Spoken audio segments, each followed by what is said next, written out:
There's a lot to talk about, so let's get started. Good morning. This is Fred Mitchell, Chair of the Progressive Liberal Party, Minister for the Foreign Service, MP for Foxhole, and today is Wednesday. It's the 25th of February, 2026.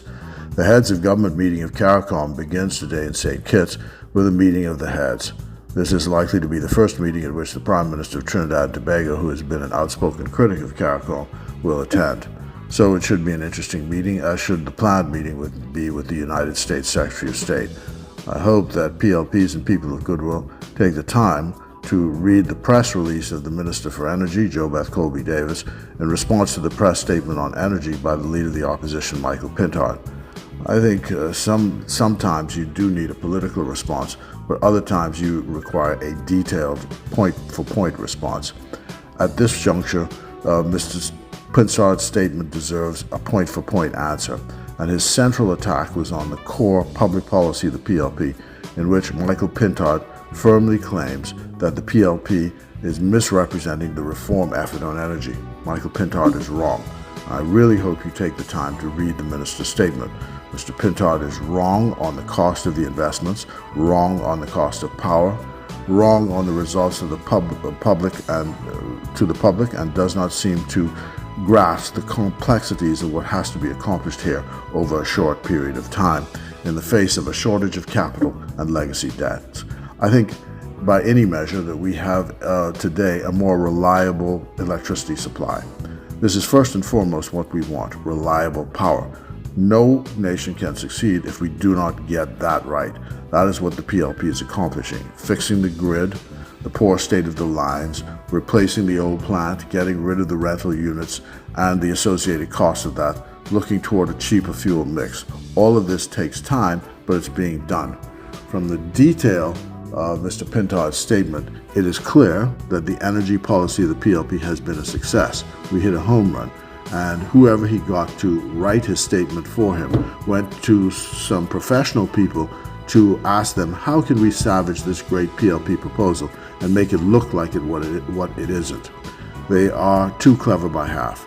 I urge you again to read the minister's response to the statement. The other prescription is problem is the development of the hotel property in Grand Bahama, I should say preoccupation.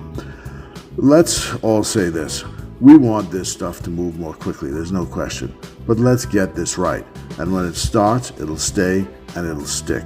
So patience, folk, with this matter. And here we go again with the false news about the Epstein files and a Bahamian public official who never knew the individual, and somehow social media and the mainstream press has found a way to associate another Bahamian public figure in this nonsense. Once again, I'm advising you to read with the greatest caution and doubt anything you see on social media. I also urge you again to read the minister's statement on energy in response to Michael Pintard. And God bless you. God bless the Commonwealth of the Bahamas and across the country today. From St. Kitts, it's PLP all the way.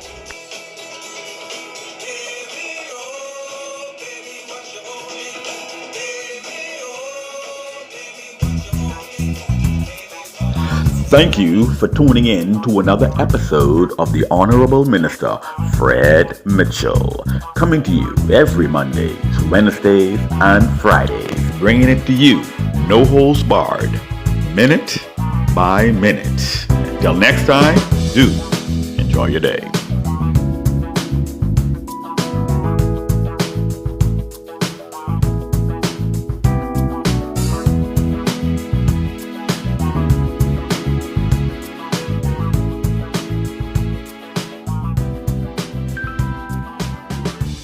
Tonight is a family night. It's another moment where we pause, take a breath, look one another in the eye, and remind ourselves of who we are, what we stand for, and what is at stake for our country.